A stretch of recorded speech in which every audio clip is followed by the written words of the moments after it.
preserving the Philippine enduring cultural heritage. The Philippines boasts of the rich, disparate, tangible and intangible heritage, in passing ancient tradition in studying of landscape and historical landmark. Join as we explore the right face in this captivating nation cultural legacy. The articular cultural heritage of the Roman Empire served as a foundation for later Western cultural, particularly by Resilience and Neoclassicism as experiential cultural heritage include the tangible cultural such as building, monument, and landscape, arrived materials, book, works, and art, and artifacts. Intangible cultural such as folklore, tradition, language, and knowledge. And natural heritage including a cultural significant landscape and biodiversity. So, ang ginatawag na journal cultural heritage kung diin nakabilong tanan nga heritage sa atong bansa. So, ano ba lang ginatawag tang heritage? Diba? If ang ginatawag tang heritage is ang pamana. So, ang mga sinang-una na ginahimo sa aton sa bansa, like for example, ang mga monument or ang old mga music, dance na old, kag mga place or landscape na manami ang spot or diyan nato sila nakabilong sa heritage. So, next is ang cultural heritage type. Tangible heritage type. Physical expression of culture, building of monument, landscape, book, tools, clothing, food, painting, and musical instrument.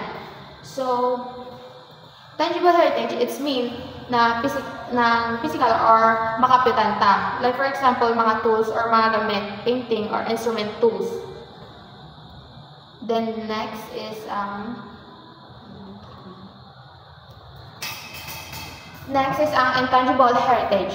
Abstract cultural and element, folklore, superstition, and greetings, language, song, music, dance, drama, skills, and cuisine, sport, and craft. So, ang intangible heritage, it means na naman nasuli sila sa tangible heritage. Siya naman niya ay hindi matouch or hindi mauyatan. Like for example, mga language or music. Then next is underwater heritage. Cultural heritage that is done underwater such as shipwreck, world of heritage and designation for placing earth that are outstanding universal value of humanity. So, ang underwater heritage or ang mga culture na nagkakakita sa dalog sa tubig. Like for example, mga old bone or ang mga nahulog na mga things or cultural na may value sa aton. Next is ang guardian or heritage national protection. So, first is inventory and registration. Cultural agency or local government unit, LGU, mean inventory submitting them to the National Commission for the Cultural and Art, or we say NCCA, for including the Philippine Registration of Cultural Property, or PRICAP. So what is the inventory and registration? Naman, it means important because dapat may permit. Di na iya ang mga legal kag pang-inventory nila. So, for example, may dapat registration or legal ginaang pagkapit mo sa mga heritage or mga kamana. Next is ang reporting. The transfer of national cultural treasure or important of cultural property, most report or transfer of the NCCA without 30 days. So, what is reporting? So, ang reporting naman niya, so dapat if ever man din na may siluhon ng mga cultural heritage, dapat may report anay sa mga gauyat or ga-manage to secure ang cultural properties. And last is ang collaboration. Agency work together to monitor and make entries in their inventory. So, collaboration. So, what is the meaning of collaboration? So, ay naman siya ang gabuligay ang mga agency or mga company to give more entries ang isa ka pamana or isa ka heritage na kada monumento na may value sa aton yung lugar or sa aton yung bansa. Thank you. The rice terraces of the Philippine Cordilleras is an outstanding example of an involved living cultural landscape that can be traced far back as 2 millennia ago and a pre-colonial Philippines. The terraces are located in the remote areas of the Philippine Cordillera mountain range on the northern island of Luzon, Philippine archipelago. So, rice terraces kanon is makita ka na siya sa Cordillera Mountain, which is sa Luzon. The 5 inscribed cluster are the Nanggacadan Terraces cluster in the municipality of Kiangan, a rice terraces cluster manifest in two distinct ascending rows of terraces bisected by a river. So RH is a river Dapit. The Hungduan Terraces cluster that uniquely emerges into a spider web. 3. The central Mayuyaw Terraces cluster, which is characterized by terraces interspread by traditional farmers' bale or houses na tinatawag ala nga granaries. Number 5 is the Bangaan Terraces cluster in the municipality of Banawe that backdrops a typically Ifugao traditional village. And the Batad Terraces cluster of municipality of Banawe that is nestled as amphitheater-like semi-circular terraces with a village at its base. So, ang Ifugao Rice Terraces is epitomize sa obsolete blending of physical, social-cultural, economic, and religious, and political environment. Indeed, it is a living cultural landscape of unparalleled beauty. So next naman is ang Puerto Princesa Subterranean River National Park. It encompasses one of the world's most impressive cave systems, featuring spectacular limestone, karst landscape, pristine natural beauty, and intact old-growth forest and distinctive wildlife. It is located in the southwestern part of the Philippine archipelago on the midwestern coast of Palawan, approximately 76 km northwest of Puerto Princesa and 260 km southwest of Manila. The property comprising an area of approximately 22,200 hectares containing an 8.2 km long underground river. The highlight of this subterranean river system is that it flows directly into the sea with a brackish lower half subjected to tidal influence. Distinguishing it as a significant natural global phenomenon, the river cavern presents remarkable eye-catching rock formation. The property contains a full mountain-to-sea ecosystem, which provides significant habitat for the biodiversity, conservation, and protects the most intact and noteworthy forests within the Palawan biographic province. So ang third is ang history of city of Vega, a Spanish colonial town established in the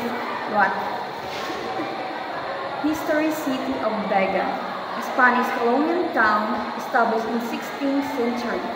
Its architecture reflects the coming together of cultural elements from elsewhere in the Philippines and from China with those of Europe and Mexico to create a unique culture and townscape without parallel anywhere in East and Southeast Asia. An important trading post before the colonial era, Vega is located at the river delta of Abra River along the northwestern coastline of the main island of Luzon in the province of Ilocos Sur, Philippine archipelago. The total area of the inscribed property is 7.25 hectares. The traditional Hispanic checkerboard street plans open up into two adjacent plazas. The Plaza Saseldo is a longer arm of an L-shaped open space with the Plaza Burgos as the shorter. The two plazas are dominated by the Simon Cathedral, the Archbishop Palace, the City Hall of the Provincial Capitol Building. The urban plan of the town closely confirmed with a Renaissance grid plan specified in a Ley de la Indias for all new towns in a Spanish Empire. There is, however, a noticeable difference between Vega and contemporary Spanish colonial towns in Latin America, the historic core known as the Mestizo District, where the Latin traditional is tempered by strong Chinese, Ilocano, and Filipino influence. The two-story structure are built for brick and wood, with a steeply pitched roof reminiscent of traditional Chinese architecture. The exterior walls of the upper story are enclosed by window panels of copy shell framed in wood, which can be slid back for better ventilation. Most of the existing buildings were probably built in the mid-18th to late 19th centuries. So next is the Church of San Agustin in Manila or Intramuros, Manila. San Agustin Church, situated inside Intramuros walls, is the oldest church in the Philippines. The church, together with a monastery nearby, was the only structure left standing after World War II. The current structure is actually the third version of the church, which survived several natural disasters. Through the time when the Spaniards came to the Philippines to spread Catholicism, churches were built throughout the country, one of them being the San Agustin Church. The church was built in 1571 under the Augustinian order. It was then constructed out of nipa and bamboo and was named Iglesia de Convento de San Pablo. 3 years later, the Chinese pirate Li Mahon conquered Manila, leading to the burning of houses of San Agustin Church. Because of his, the church was constructed in 1975 with the use of wood. Unfortunately, the new wooden church was burned down for the second time in 1583. The Augustinian friars, fearing another disaster, chose to use adobe stone for the building for the third church. In 1586, they consulted Juan Macias about the design and construction of the church. It was then openly completed in 1607. Santa Maria Church is the parish church of the Santa Maria in Ilocos Sur province. The church was designated as a UNESCO World Heritage Site on December 11, 1993 as part of the Baroque churches of the Philippines, a collection of 4 Baroque Spanish-era churches. The Santa Maria Church is an attraction to both tourists and Catholics in Ilocos Sur. It is not only a reminiscent of the 4 centuries of Spanish domination of that area, but also a unique structure with a diversified architectural design of bricks and mortar. It was built on top of a hill not only as a lookout in a citadel, but as a religious center during the early administration of the region by both the friars and the soldiers of Spain. The parish of Santa Maria started as a chapel of east of Navarcan, its neighboring town to the north, in 1567. The influx of the settlers after the full conquest of the Ilocos region by the Spaniards greatly increased the population of Santa Maria. According to the legend, before the Santa Maria Church was built on its present site, the Virgin Mary was enshrined at a different place called Bulala. The frequent disappearance of the Virgin Mary from her previous place of the enthronement, only to be found perched on a guava tree that grew where the present church is located, had led to the townspeople to move the church to its present location. The massive and imposing structure of Santa Maria Church is not only an interesting landmark, but is also a memorial to the intrepid Christian missionaries who sacrificed and devoted their lives to spread the Christian faith in this region. The natives and the men of technical knowledge who erected the great structure and others who may in one way or another are credited to the building of the Santa Maria Church. The next is the Church of Santo Tomas de Villanueva, or the Miagao Church in Iloilo. When the mission station of the Augustinians in Miagao became a parish in 1731, they built a simple church and convento. After Moro raids from the sea burned the towns and church in 1741 and 1754, the priests transferred the town to the edge of the hill overlooking the sea and the Miagao River. The new church was built for a variety of uses. Primarily erected as a place of worship, it was also a fortress where parishioners could evacuate for protection from invasions.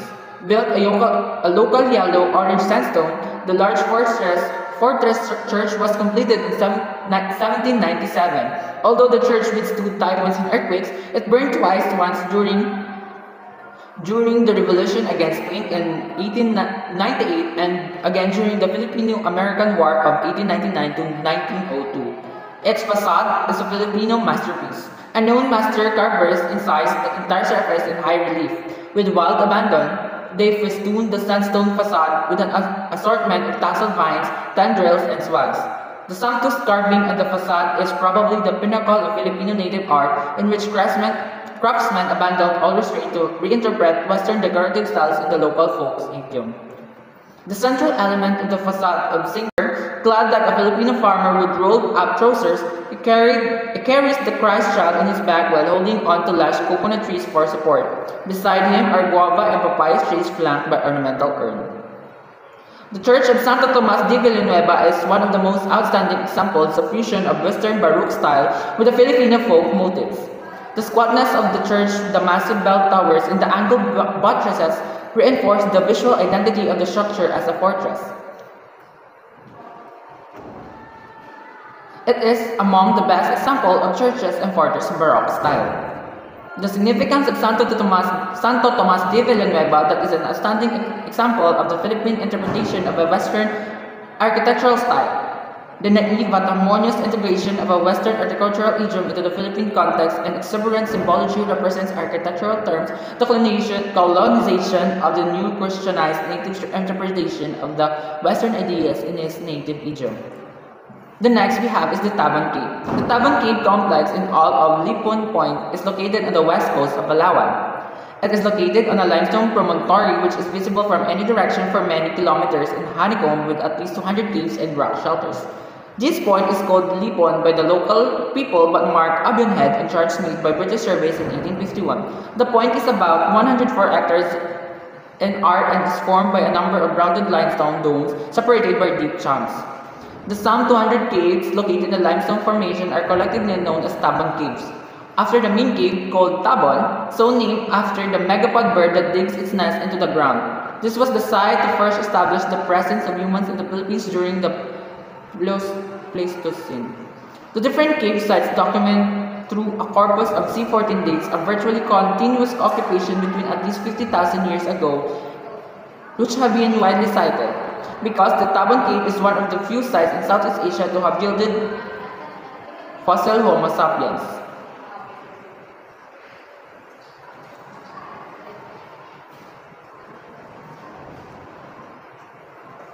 And the last for my report is the Mount Iglit or Bacon National Park. The Mount Iglit National Park was proclaimed by virtue RA number 6148 dated November 11, 1970. As such, it is an initial component of National Integrated Protected Area System under Mount Iglit Bacon National Park encompasses at least 8 major rivers and has rugged terrain composed of slopes, river gorges, and plateaus. The park is a habitat for the endemic tamaraws or the Bobalos mendorensis, which is one of the most seriously endangered large mammals. Because of the endangered tamaraw, the park was initially established as a game refuge and bird sanctuary. The park has been declared as an ASEAN heritage site. Other forms of wildlife can be also found in the park like the Philippine deer, wild pig and the Mindoro cloudrat, as well as a number of bird species which are endemic to the island such as Mindoro imperial pigeon, Mindoro scops oil, black-hood cuckoo, and scarlet-collared Kabayan Mummy Burial Caves, museum protecting the mummies and exhibits ethnographic objects of the Ibaloy and Kalangoya groups. The ANM Kabayan Burial Cave Site Museum was constructed to protect the Kabayan Mummy Caves, a national cultural treasure. Located at Kabayan Benguet, the museum also exhibits, aside from one mummy, ethnographic objects, mostly of the Ibaloy ethno-linguistic group and some of the Kalangoya group. Next, we have the Batanes Protected Landscapes and Seascapes, showcasing Ivatan culture and traditional practices. Batanes has a rich history dating back to pre-colonial times. The Ivatan people, believed to be of Austronesian origin, were the island's first inhabitants. In the 16th century, Spanish colonization brought significant changes to the region, with churches and forts being built by the Spanish colonizers. Over the centuries, Batanes saw influences from Chinese traders, Japanese pirates, and American missionaries. During World War II, the province also played a strategic role as a military outpost. We have the Northern Sierra Madre Natural Park. The Northern Sierra Madre Natural Park is also known as the Philippines' largest protected area, spanning an expanse of 359,486 hectares. Located within the extensive Sierra Madre mountain range, which claims the title of the country's longest mountain range. This natural park is a sanctuary of biodiversity, awe-inspiring landscapes, and a crucial guardian of the Philippines' natural legacy. Distinguished by its dense tropical forests, teeming wildlife, and convergence of rivers and reefs, the park boasts a topography marked by towering mountains with steep central slopes and lower hills gradually sloping towards the coast. The highest peak, Mount Krista, stands proudly on the western flank, reaching an elevation of 5,486 feet. We also have a Republic Act for this, which is the Republic Act 9125. In this act, the Northern Sierra Madre Mountain Range is declared to be a protected area and its peripheral areas to be buffer zones in order to ensure the protection and conservation of biodiversity. The protected area shall be known as the Northern Sierra Madre Natural Park. Boundaries of the areas are specified in the text that can be found in FAULEX database.